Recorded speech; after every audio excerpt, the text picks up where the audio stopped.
Hello दोस्तों, welcome two electron academy. दोस्तों, आज की इस वीडियो में हम लोग बात करने वाले हैं सोल्डरिंग के बारे में।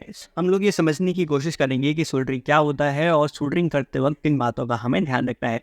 तो चलिए वीडियो को शुरू करते हैं। सबसे पहले सोल्डरिंग के लिए हमें किन किन चीज़ों की ज़रूरत है वो समझते हैं।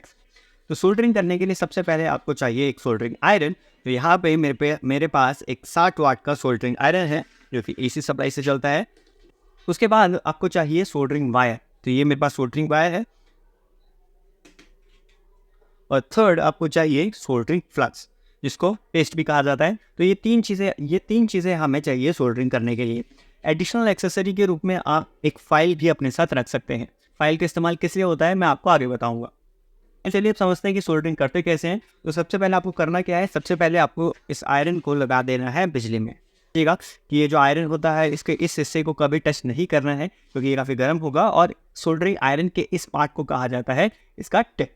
राइट, टिप पे हमेशा ध्यान रखना है कि इस टिप का ये जो पूरा ऊपर वाला जो हिस्सा होता है ये हिस्सा क्लियर होना चाहिए। यहाँ पे कोई भी ब्लैक लेयर नहीं होनी चाहिए। क्या होता है कि जब आप आयरन को काफ़ी लंबे टाइम तक इस्तेमाल करते हैं तो इसके ऊपर ऑक्साइड की एक लेयर जम जाती है, और जब आप आयरन को यूज़ करेंगे तो वो सोल्डर को पकड़ेगा नहीं। तो उस ऑक्साइड की ब्लैक लेयर को हटाने के लिए हम लोग फाइल का इस्तेमाल करते हैं। तो आराम से हल्के हाथ से आप उस ब्लैक लेयर को हटा सकते हैं। तो ये जो फ्रंट पार्ट है ये बिल्कुल नीट एंड क्लीन होना चाहिए। ऑलराइट, अब हमें पता कैसे चलेगा कि आपका जो आयरन है वो गर्म है या नहीं। तो एक तरीका तो ये है कि अपना हाथ थोड़ा सा ऊपर रखिए, तो आपको इसकी हीट पता चल जाएगी। दूसरा तरीका ये है कि थोड़ा सा सोल्डरिंग पेस्ट इसकी टिप पे लगा दीजिए। तो जब ये पेस्ट पिघलने लगे, जब इसमें से धुआं आने लगे, तो हमें पता चल जाएगा कि जो हमारा आयरन है वो गर्म हो चुका है।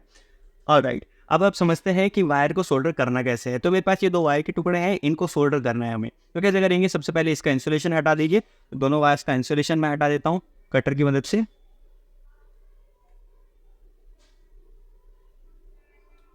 तो मैंने इन दोनों वायर्स का अभी क्या करा, इन दोनों वायर्स का मैंने इंसुलेशन हटा दिया है। अब आप क्या कीजिए, थोड़ा सोल्डरिंग वायर के टुकड़े कर लीजिए और ये टुकड़े अपने पास रखिए। तो मैंने पहले से इसके टुकड़े अपने पास रखे हुए हैं। इस तरह से मैंने ये टुकड़े पहले से रखे हुए हैं। अब मुझे इन दोनों वायर को जोड़ना है। तो इन दोनों वायर को जोड़ने के लिए मुझे क्या करना होगा, सबसे पहले इन दोनों वायर की टिप्स पे, जहाँ पे ये जो कंडक्टर है, इस पर थोड़ा थोड़ा फ्लक्स लगा दीजिए।